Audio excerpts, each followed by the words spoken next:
কিশোর সংগঠনের সাধারণ সম্পাদক মোশাররফ ভাইকে।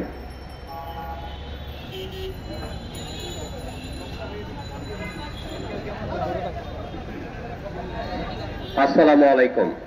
আজকের সভার সম্মানিত সভাপতি এবং উপস্থিত সুধীবৃন্দ, আমি শুধু অবাক হচ্ছি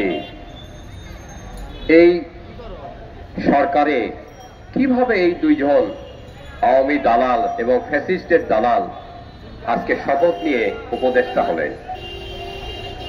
আমি অবাক হচ্ছি এই রক্তের সাথে বেইমানি করার সাহস তারা কিভাবে পাচ্ছেন। আজকে মাত্র কটি দিন আগের ঘটনা, তাই না? কত রক্তের সাথে সংগ্রাম করে হাজার হাজার ছাত্ররা জীবন দিল, হাজার হাজার মানুষ জীবন দিল। আজকে বিগত 17টি বছর যাবৎ তারেক রহমান সাহেব বিদেশে বসে এই দেশের জনগণকে সুসংগঠিত করে আজকে এই যে সংগ্রাম উনি দাঁড় করিয়েছেন, তার ফলশ্রুতিতেই গত এই আগস্টের বিপ্লব ঘটেছে।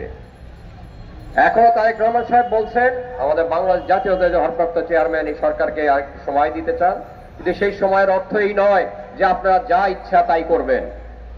আপনারা নির্বাচন কমিশনকে সংস্কার করুন, দ্রুততম সময়ে নির্বাচনের ব্যবস্থা করুন, কারণ আপনারা না হলে ব্যর্থতায় পর্যবসিত হবেন। এইসব দালালদেরকে আপনারা এখনো চারপাশে রাখছেন, এখনো সচিবালয়ের ভিতরে এই সরকারের দালালরা ঘাপটি মেরে বসে আছে, এই ক্যান্টনমেন্টে ঘাপটি মেরে বসে আছে, সেনাপ্রধানের আশেপাশে, ইউনূস সাহেবের আশেপাশেও ঘাপটি মেরে বসে আছেন। আপনাদের সম্পর্কে আমরা সজাগ আছি, আপনারা মনে করেন না যে আমরা আপনাদেরকে ছেড়ে দিব। সুতরাং আমি এই সরকারকে, ইউনূস সরকারকে বলবো, আপনি অতি দ্রুততম সময়ের ভিতরে নির্বাচনের ব্যবস্থা করুন, একটি সুষ্ঠু সুন্দর নির্বাচনের ব্যবস্থা করুন, যে ব্যবস্থা করলে নির্বাচন কমিশন সংস্কার হবে এবং দ্রুততম সময়ে নির্বাচন হবে।